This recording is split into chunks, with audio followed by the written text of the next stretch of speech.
Andressa, será que valeria a pena dar a oportunidade para quem te humilhou e fala que não sente a falta da gente? É um exemplo para fazer você abrir os teus olhos.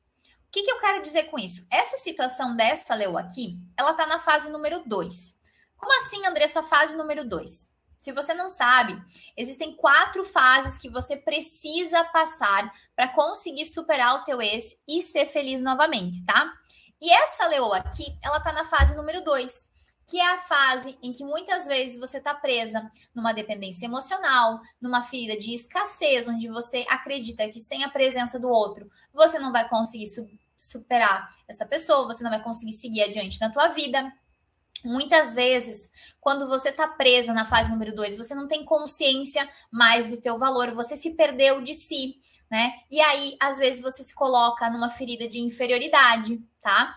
E aí, nesse cenário geral, muitas vezes você não consegue enxergar algumas coisas que estão nítidas, que estão óbvias sob teu olhar, tá?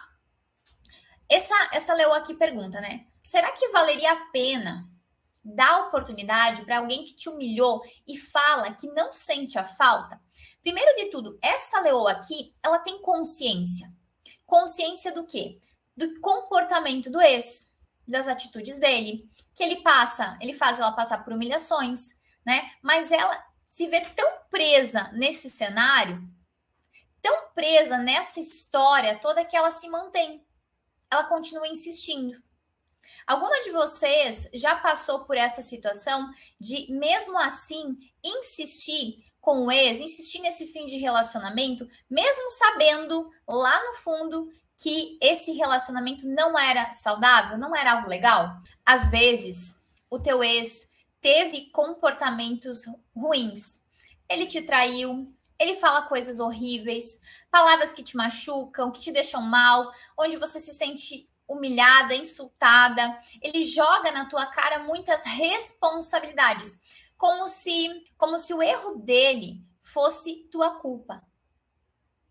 Infelizmente, algumas pessoas têm esse tipo de comportamento, tá? É como se o teu ex quisesse justificar o erro, a traição, o término, colocar essa responsabilidade sobre você. Quando a gente fala de um relacionamento disfuncional, um relacionamento desequilibrado, tá? O comportamento humano, ele se ramifica para atitudes aceitáveis e outras não aceitáveis. Na frente dos teus olhos, talvez você não enxergue isso, porque você estava com uma pessoa, esse teu ex, num cenário. Esse teu ex muitas vezes pintava um cenário para você. E aí você se acostuma com o ruim. Poxa, Andressa, como assim a gente se acostuma com o ruim? É isso mesmo. Sabe como quando você está presa naquela situação que você sabe que é desconfortável, mas ao mesmo tempo não está numa zona de conforto, onde você não enxerga possibilidades melhores, e aí você acredita que aquilo que você está vivendo é coerente, é ok, é natural, é normal. A nossa sociedade, infelizmente, tá? De uma forma geral, falando isso, tá, gente? A nossa sociedade, ela vem romantizando relacionamentos difíceis, colocando um rótulo como se fosse normal, aceitável alguns tipos de comportamento. Ai, Andressa, mas não tem relacionamento perfeito, né? O meu não era perfeito, então eu acho que tá tudo ok. É esse o ponto. Às vezes, vocês, por ter essa visão um pouco distorcida do antigo relacionamento que vocês estavam, vocês não têm essa clareza de enxergar se aquilo era bom ou ruim. Sabe quando, como eu falei antes, quando você se acostuma com algo mais ou menos, você acha que aquilo é ok, que aquilo tá normal, que aquilo é aceitável. Quando isso acontece, quando você tem um cenário como ok, como normal, você se coloca muito nessa situação em que essa leoa aqui está vivendo, né? Você perde o senso do que é saudável, do que é tolerável para você, você perde esse senso, esse crivo, essa régua, ela tá quebrada.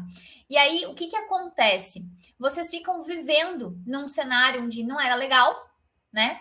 Mas na dúvida, você tá tão acostumada com aquela forma de viver, com aquela pessoa do teu lado, te tratando daquela maneira que você aceita. E aí, o que que acontece? Você se acostuma com essa forma distorcida de receber amor. Você está acostumada com a humilhação, então você insiste, você vai atrás, você corre, você tenta muitas vezes dar uma oportunidade, uma segunda chance, sendo que às vezes o teu ex não quer essa segunda chance, mas você está tão presa naquele relacionamento, naquela dependência emocional, como eu falei, na fase número 2, que você corre, você vai atrás, você insiste.